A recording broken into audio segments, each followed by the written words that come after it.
Hello students, Standard 9 Physics, Unit 3 Fluids lesson பார்த்துக்கிட்டு இருக்கோம்.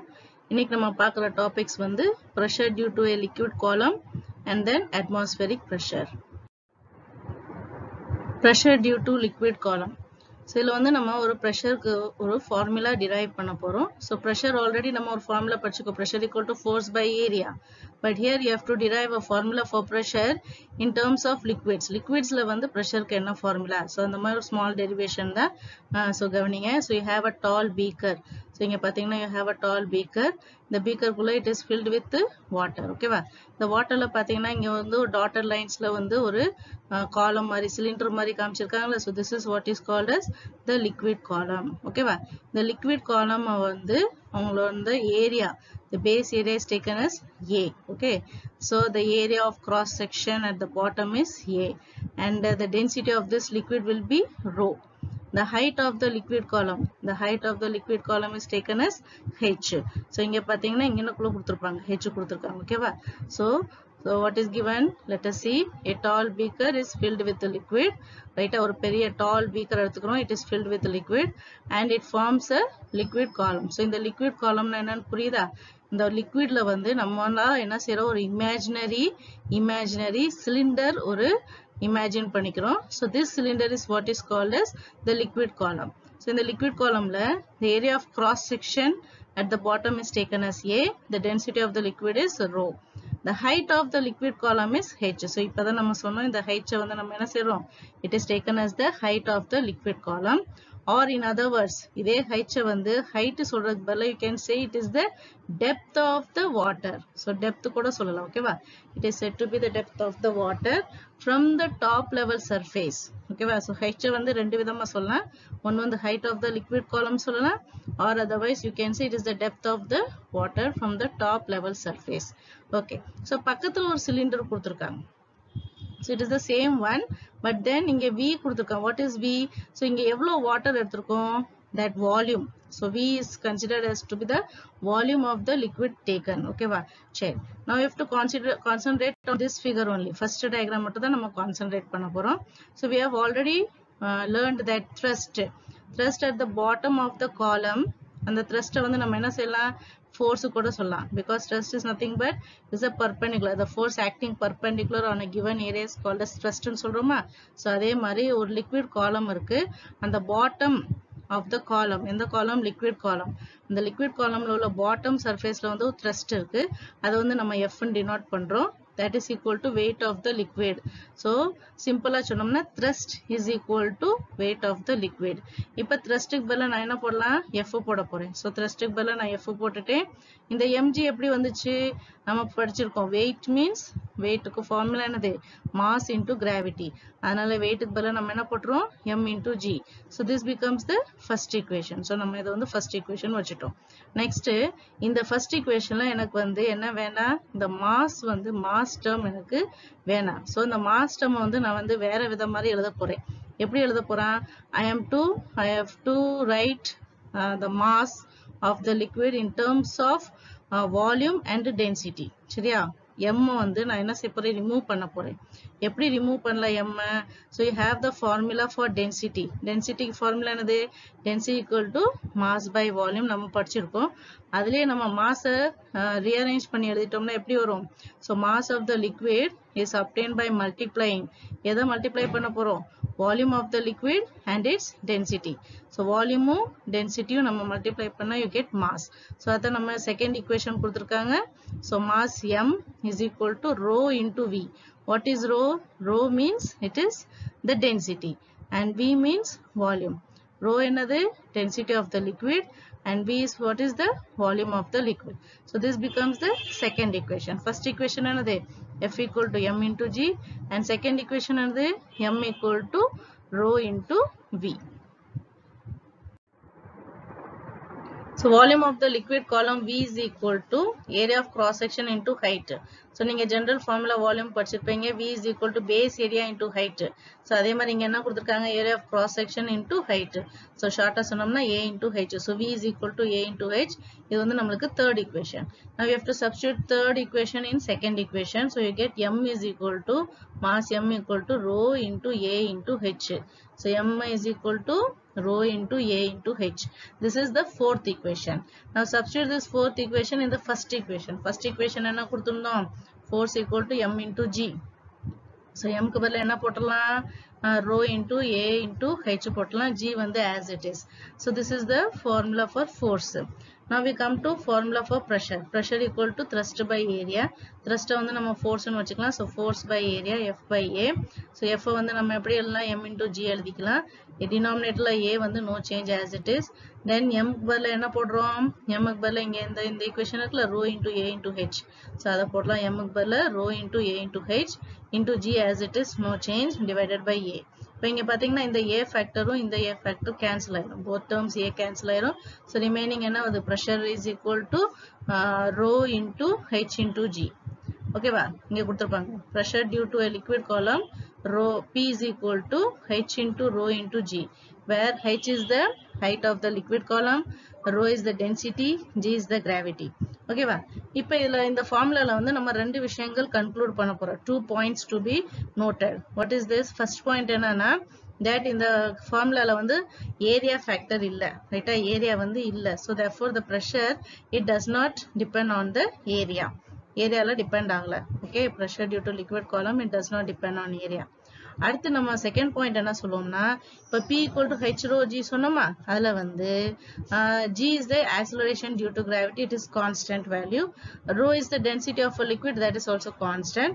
So ரெண்டுமே constant. So finally என்ன சொல்லலாம், pressure, it depends only on the depth, or you can say the height. Okay வா, so அத next lineல கொடுத்திருப்பாங்க, next paragraph பாருங்க. This expression shows that the pressure in a liquid column is determined by depth, density of the liquid and acceleration due to gravity. Then interestingly, the final expression for pressure does not have the term area. Final expression P equal to H rho G ல வந்து area term இல்ல. Thus pressure in liquid depends on depth only. Pressure in liquid வந்து அது எது மேல depend ஆகுது, it depends on the depth only. So next topic is atmospheric pressure. So you know the earth is surrounded by a layer of air up to a certain height. That is, the height is nearly 300 km, and this layer of air around the earth is called as atmosphere of the earth. Okay va? Now since air occupies space and has weight, it also exerts pressure. நம்ம என்ன சொல்றோம், எர்த்தை வந்து surround பண்ணி ஒரு layer of air இருக்கு. அந்த ஏர் வந்து எவ்வளவு ஹைட்டுக்கு போகுது, 300 கிலோமீட்டர் வரைக்கும் அது எக்ஸ்டெண்ட் ஆயிருக்கு. திஸ் லேயர் ஆஃப் ஏரை வந்து நம்ம என்ன சொல்றோம், அட்மாஸ்பியர் ஆஃப் த எர்த்னு சொல்றோம். இந்த அட்மாஸ்பியர்ல வந்து தட் இஸ் த ஏர், அந்த ஏருக்கு வந்து it occupies space and has weight. That air, it occupies space and has weight, and therefore it also exerts pressure. And இந்த pressure தான் நம்ம என்ன சொல்றோம், atmospheric pressure னு சொல்றோம். Okay, so this is called as atmospheric pressure. The atmospheric pressure we normally refer is the air pressure at the sea level. Okay, இந்த atmospheric pressure வந்து நம்ம என்ன எப்படி ரெஃபர் பண்றோம், நார்மலா எப்படி ரெஃபர் பண்றோம், air pressure at the sea level. Next, the below picture shows that the air gets thinner with increasing altitude. Altitude means height. Okay va, height increase ஆயிட்டே போச்சுன்னா, if you increase the height, and that height வந்து air becomes thinner, air வந்து அதோட density வந்து குறைஞ்சிரும், it will be becoming low. Hence, the atmospheric pressure decreases as we go up in mountains. On the other hand, air gets heavier as we go down below the sea level like mines. Okay, இப்போ இத வந்து ரெண்டு case கொடுத்துருக்காங்க, ஒன்னு வந்து mountain, இன்னொன்னு வந்து below the sea level. ஓகேவா, இத அண்டர்ஸ்டாண்ட் பண்றதுக்கு we look at this diagram. So diagram பாருங்க. So here this is the sea level, இதுதான் நம்மளுக்கு sea level. இங்க பாத்தீங்கன்னா மவுண்டன் கொடுத்திருக்காங்க, மவுண்டனுக்கு மேல ஒரு ஏர் காலம் இருக்கு. ஓகேவா, this is the air column. எப்படி நம்ம லிக்விட்ல வந்து ஒரு லிக்விட் காலம் இமேஜினரி சிலிண்டர் இமேஜின் பண்ண சொன்னோமோ, அதே மாதிரி இங்கே ஒரு சிலிண்டர் இமேஜ் பண்றோம். இட் இஸ் த ஏர் காலம். இப்போ இந்த ஏர் காலம் பாருங்க, இந்த ஏர் காலம் பாருங்க. எந்த ஏர் காலம் பெருசா இருக்கு? ஸோ இதுதான் உங்களுக்கு பெருசா இருக்கு. இந்த ஏர் காலம் தான் பெருசா இருக்கு. So this air column it will exert more pressure and therefore the air becomes heavier. இந்த ஏரியால வந்து the air becomes heavier below the sea level. ஆனா இந்த ஏர் காலம் பாத்தீங்கன்னா it is smaller. அப்படின்னா அங்க இருக்க ஏர் பிரஷர் எப்படி இருக்கும்? கம்மியா இருக்கும். It becomes thinner. அதான் அந்த பேராகிராஃப்ல கொடுத்தது. ஸோ இங்கே டயக்ராம்லேயே கொடுத்துருப்பாங்க. Air pressure and density are higher at the sea level because of taller column of air pushes down. இங்க என்ன கொடுத்துருக்காங்க? Air pressure and density are lower at the high altitude because of shorter column of air pushes down. ஓகேவா? So இது ரெண்டுக்கு difference புரிஞ்சுக்கோங்க. Measurement of atmospheric pressure. இப்போ நம்ம atmospheric ப்ரெஷர்னா என்னன்னு பார்த்தோம். இப்போ இந்த அட்மாஸ்பரிக் ப்ரெஷரை வந்து மெஷர் பண்றதுக்கு ஒரு இன்ஸ்ட்ருமெண்ட் இருக்கு which is called as barometer. So let us see அந்த barometer பத்தி தான் இப்போ நம்ம ஸ்டடி பண்ண போறோம். So let us see the instrument used to measure atmospheric pressure is called as barometer. Okay, then a mercury barometer first designed by an Italian physicist Torricelli. Okay, மொத mercury barometer வந்து design பண்ணது யாரு? Italian physicist Torricelli. ஓகேவா? அவர் எப்படி design பண்றாரு? So it consists of a long glass tube closed at one end, open at the other. ஓகேவா? So நீங்க பக்கத்துல டயக்ராம் பார்த்துக்கலாம். ஒரு லாங் கிளாஸ் டியூப் இருக்கு. அது வந்து ஒரு எண்ட்ல வந்து க்ளோஸா இருக்கும், அனதர் எண்ட்ல ஓப்பனா இருக்கும். இப்போ டயக்ராம்ல பாத்தீங்கன்னா மேல அப்பர் எண்ட் வந்து க்ளோஸா இருக்கும், லோயர் எண்ட் வந்து கீழே ஒரு டப்பு மாதிரி கொடுத்துருக்காங்க, அதுக்குள்ள இருக்க டியூப் வந்து அது அந்த எண்ட் வந்து ஓப்பனா இருக்கும். In the long glass tube it is filled with mercury and turned upside down in a container of mercury. This is done by closing the open end of the mercury filled tube with the thumb and then opening it after immersing it into a trough of mercury. என்ன சொல்ல வராங்கன்னா, ஒரு dub இருக்கு, red colour dub தெரியுதா உங்களுக்கு டயக்ராம்ல? அந்த டப்ல வந்து நம்ம வந்து மெர்க்குரி ஃபுல்லா ஃபில் பண்ணி வச்சுக்கணும். ஒரு லாங் கிளாஸ் டியூப் எடுத்துக்கிறோம். அந்த லாங் கிளாஸ் டியூப்ல ஒரு எண்ட் வந்து க்ளோஸா இருக்கு, இன்னொரு வந்து ஓப்பனா இருக்கு. அந்த கிளாஸ் டியூப்லயும் நம்ம ஃபுல்லா என்ன செஞ்சிடும்? மெர்க்குரி ஃபில் பண்ணிடுவோம். ஃபில் பண்ண இந்த மெர்க்குரி லாங் கிளாஸ் டியூபை வந்து நம்ம அப்சைட் டவுன் தலைகீழா வந்து அந்த டப்புக்குள்ள நம்ம இன்சர்ட் பண்ணணும். அப்படி இன்சர்ட் பண்ண போமா அந்த மெர்க்குரி வந்து என்ன செஞ்சிடும்? கீழே கொட்டிடும். ஓகேவா? அதனால என்ன செய்யறோம்? அதோட ஓப்பன் எண்டை வந்து நம்ம தம்பை வச்சு க்ளோஸ் பண்ணிட்டு அதுக்கப்புறம் தலையில விட்டு அதை வந்து உள்ள இன்சர்ட் பண்றோம். ஸோ இன்சர்ட் பண்ண போகும்போது நம்மளுக்கு வந்து அந்த மெர்க்குரி கீழே சிந்தாம அந்த டப்புக்குள்ளேயே போயிடும். ஓகேவா? அதான் அதுக்கு meaning. The barometer works by balancing the mercury in the glass tube against the outside air pressure. இப்போ இதுதான் உங்களுக்கு எப்படி அவங்க கன்ஸ்ட்ரக்ட் பண்ணாங்கன்னு சொல்லியாச்சு. அடுத்து இது mercury barometer எப்படி ஒர்க் ஆகும்? So the working எப்படி சொல்லியிருக்காங்க? It works by balancing the mercury in the glass tube against the outside air pressure. அப்படின்னா வெளியில இருக்க ஏர் பிரஷரை வந்து கிளாஸ் டியூப்ல இருக்க மெர்க்குரியை வந்து ரெண்டுமே பேலன்ஸ் பண்ணி தான் என்ன செய்யும்? இந்த barometer ஒர்க் ஆகும். எப்படி? So first case பாருங்க, if the air pressure increases, வெளியில இருக்க outside air pressure increase ஆயிடுச்சுன்னா அது என்ன செய்யும்? It pushes more of the mercury up into the tube. So இங்க உங்க டயக்ராம்ல வந்து green color arrow mark கொடுத்திருக்காங்க. அந்த green color arrow mark வந்து it is in the downward direction. அதுதான் atmospheric pressure வந்து என்ன ஆயிடுச்சு? இன்க்ரீஸ் ஆயிடுச்சு. அப்ப outside air pressure increase ஆயிடுச்சுன்னா என்ன செய்யும்? அது வந்து it will push the mercury. ரைட்டா? மெர்க்குரி வந்து டவுன்வர்ட் டைரக்ஷன்ல புஷ் பண்ணும். அப்படி டவுன்வர்ட் டைரக்ஷன்ல புஷ் பண்ண போகும்போது டப்புக்குள்ள வந்து there is no space. So therefore all the mercury it will move up in the tube. டியூபுக்கு மேல வந்து மூவ் ஆகிட்டே போகும். அதான் இருக்கு meaning. If the air pressure increases, it pushes more of the mercury up in the tube. இது வந்து first case. Second case, if the air pressure decreases, air pressure decrease ஆயிடுச்சுன்னா என்ன ஆகும்? இப்ப வெளியில இருக்க air pressure வந்து குறைஞ்சிருக்கு. அப்ப more of the mercury drains from the tube. டியூப்ல இருக்க மெர்க்குரி வந்து வெளியில வந்துரும், டப்ல வந்து வெளிய வரும். drains means getting out. ஓகேவா? So it will, இந்த டியூப்ல இருக்க மெர்க்குரி வந்து என்ன செஞ்சிரும்? It will come out and it will go into the tub. Okay. As there is no air trapped in the space between the mercury and the closed end. So மேல வந்து என்ன கொடுத்திருக்காங்க? vacuum. அங்க வந்து ஏர் இல்ல, because நம்ம வந்து ஃபுல்லாவே மெர்க்குரி ஃபில் பண்ணிட்டு தான் நம்ம வந்து அதுக்குள்ள இன்சர்ட் பண்ணிருக்கோம். So there is no chance of air. so there is no air trapped. So அந்த area வந்து நம்ம என்ன சொல்றோம், it is called as vacuum. So there is vacuum in that space. Vacuum cannot exert any pressure. அந்த vacuum வந்து எந்த ஒரு pressure வந்து exert பண்ணாது. So the level of mercury in the tube provides a precise measure of air pressure which is called as atmospheric pressure. So இந்த டியூப்ல வந்து எந்த height கொடுத்திருக்காங்க, the level of the mercury in the tube, இப்போ இங்க 760 mm கொடுத்திருக்காங்களா உங்க டயகிராம்ல, அந்த level of mercury in the tube அது என்ன உங்களுக்கு காமிக்குது, it provides a precise measure of air pressure. ஓகேவா, உங்களுக்கு வந்து ஏர் பிரஷரோட கரெக்ட் மெஷர் கொடுக்குது. அதைத்தான் நம்ம என்ன சொல்றோம், atmospheric pressure ன்னு சொல்றோம். This type of instrument can be used in lab or weather station. இந்த மாதிரி இன்ஸ்ட்ருமெண்ட் வந்து நம்ம லேப்ல யூஸ் பண்ணலாம், or weather station. weather stationல weather report கொடுக்குறாங்களே, atmospheric pressure பத்தி கொடுப்பாங்க. So that is weather station and labல யூஸ் பண்றாங்க. So on a typical day at the sea level, ஒரு normal dayல வந்து at the sea level, the height of the mercury column is 760 mm. இப்பதான் நம்ம அந்த டயகிராம்ல பார்த்தோம், அந்த டியூப்ல வந்து mercury column ஓட height எவ்வளவு, 760 mm. இப்போ இந்த 760 mm, that is the height of the mercury column வச்சு நம்ம எப்படி ஒரு pressure எப்படி நம்ம calculate பண்ணலாம், அதைத்தான் நம்ம இப்ப பார்க்க போறோம். So let us calculate the pressure due to the mercury column of 760 mm, which is equal to the atmospheric pressure. Okay va? The density of mercury, you know, it is 13,600 kilogram meter power minus 3. Okay va?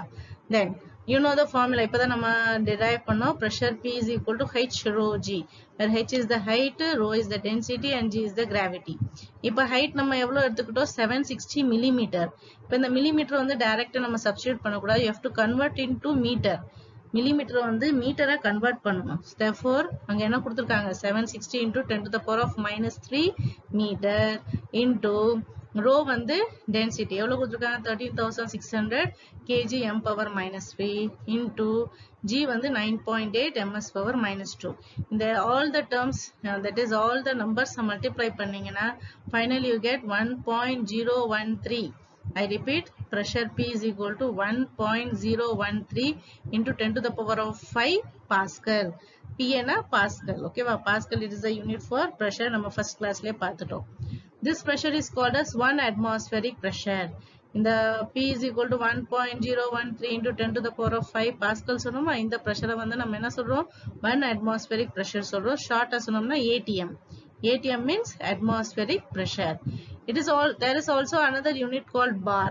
சரியா, முதல் unit சொன்ன வந்து ATM atmospheric pressure. இப்போ இன்னொரு unit என்ன சொல்றோம், bar, BAR, bar. That is also used to express such high values of pressure. Atmospheric pressure ஓட higher value நம்ம express பண்ணா then you use bar. Okay வா. Now what is 1 ATM? 1 ATM, this is 1 atmospheric pressure equal to 1.013 into 10 to the power of 5 Pascal. இத value. Higher value measure பண்ணோம், அப்போ 1 bar equal to 1 into 10 to the power of 5 Pascal. 1 into 10 to the power of 5 Pascal. Then hence you get 1 atmosphere equal to 1.013 bar. Okay va? 1.013 bar. So you have three relations, three values. Three values may ரொம்ப important for 1 mark question. Okay va? Next, expressing the value in kilopascal gives. இப்போ இந்த values வந்து நம்ம kilopascal எழுதணும்னா you get 101.3 kilopascal. Okay va? 1.013 into 10 to the power of 5 Pascal வந்து நான் kilopascal எழுதணும்னா I get 101.3 kilopascal. இதுக்கு meaning என்ன? So this means that on each 1 meter square of surface, ஒரு surface consider பண்றீங்க, அந்த surface ஓட area வந்து 1 meter square.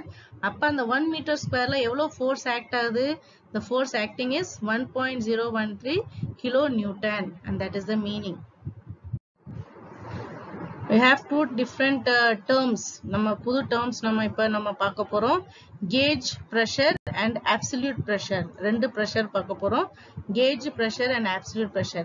Gauge na daily life ல சொன்னோம்னா it is an instrument. அதாவது gauge ன்னு சொல்வாங்க. So let us see. So our daily activities are happening in the atmospheric pressure. நம்ம day to day life activities எல்லாமே வந்து atmospheric pressureல in the presence of atmospheric pressure தான் இது எல்லாமே நடக்குது. We are so used to it that we do not even realize. நம்ம வந்து day to day lifeல வந்து எல்லா activities நம்ம atmospheric pressureல உள்ள அந்த இதுல தான் நம்ம பண்றோம், அதோட எஃபெக்ட்ல தான் பண்றோம், but we do not realize it. ஓகேவா? ரைட். அது ஒரு எக்ஸாம்பிள் கொடுத்துருப்பாங்க. இந்த டயர் ப்ரெஷர், கார் டயர் பார்த்தீங்கன்னா கார் டயரோ ஹெவி வெஹிக்கிள்ஸ் அந்த டயர் எல்லாம் பார்த்தீங்கன்னா அப்பப்போ அதோட ப்ரெஷர் செக் பண்ணுவாங்க, ஏர் ப்ரெஷர் எல்லாம் செக் பண்ணுவாங்க. So the tyre pressure, blood pressure, they are measured using instruments. So instruments தான் நம்ம என்ன சொல்றோம், gauges. they show the pressure over the atmospheric pressure. ஓகேவா? அவங்க அந்த இன்ஸ்ட்ருமெண்ட் வந்து ப்ரெஷர் காமிக்குது. தட் இஸ் டயர் ப்ரெஷரா இருக்கட்டும், பிளட் ப்ரெஷர், நம்ம பாடியில இருக்க பிளட் ப்ரெஷர் எல்லாம் மெஷர் பண்ணுவாங்கல்ல, ஸோ அந்த மாதிரி ப்ரெஷர்ஸ் நம்ம மெஷர் பண்றது, you are measuring that pressure over the atmospheric pressure, and therefore hence absolute pressure is a zero reference against a perfect vacuum. ஓகேவா? absolute pressure-னா என்னது? absolute pressure is a zero reference against a perfect vacuum. vacuum வந்து நம்ம refer பண்ணி நம்ம கொண்டு வர pressure தான் நம்ம என்ன சொல்றோம், absolute pressure. Whereas gauge pressure is a zero reference against atmospheric pressure. atmospheric pressure வச்சு கம்பேர் பண்ணி நம்ம கொண்டு வர்றதான் gauge pressure. ஓகேவா? then you have two formulas for pressures higher than atmospheric pressure. சில pressure வந்து நம்ம atmospheric pressure ஓட higher values இருந்துச்சுன்னா அப்ப நம்மளுக்கு என்ன formula இருக்கு, absolute pressure equal to atmospheric pressure plus gauge pressure. இதே இது pressures lower than atmospheric pressure இருந்துச்சுன்னா என்ன செய்யலாம், absolute pressure equal to atmospheric pressure minus gauge pressure. So ரெண்டு formulas கவனிச்சுக்கோங்க. Lastly you have one reason question. You can see the diagram. இங்க வந்து என்ன கொடுத்திருக்காங்க, you have that sea divers. ஓகேவா? அவங்க வந்து ஒரு ஸ்பெஷல் சூட் யூஸ் பண்ணுவாங்க, சூட்ஸ் அண்ட் எக்யூப்மெண்ட்ஸ் அவங்க வந்து யூஸ் பண்ணுவாங்க, sea divers or you can case scuba divers கூட சொல்லலாம். ஓகேவா? ஏன் அந்த மாதிரி ஸ்பெஷல் சூட்ஸ் அவங்க யூஸ் பண்றாங்க? so that is that last paragraph. We have seen that liquid column exerts pressure. நம்ம ஆரம்பிச்சதே அததான் ஆரம்பிச்சோம், liquid column. so it exerts pressure. so the pressure inside the sea will be more. right? inside the sea, when you go below the sea level, அங்க வந்து pressure வந்து ஜாஸ்தியா இருக்கும், it will be more. this is more than twice the atmospheric pressure. நம்ம வெளியில இருக்க atmospheric pressure ஓட அது கம்பேர் பண்ணும்போது it is twice. therefore parts of our body, especially blood vessels and soft tissues, they cannot withstand such high pressure. நான் என்ன சொன்னேன், sea level, if you go below the sea level, there the pressure it is very very more, it is more, and எவ்வளோ more, it is twice. வெளியில இருக்க atmospheric pressure compare பண்ண போகும்போது below the sea level the pressure is twice. அப்ப அதனால என்ன செய்ய முடியாது, நம்மளோட பாடி பார்ட் வந்து that is blood vessels, soft tissues வந்து அந்த ஹை pressure வந்து அவங்களால தாங்க முடியாது, they cannot withstand such a high pressure, and therefore you have that scuba divers, they always wear special suits and equipments to protect them. ஓகேவா? சரி, thank you.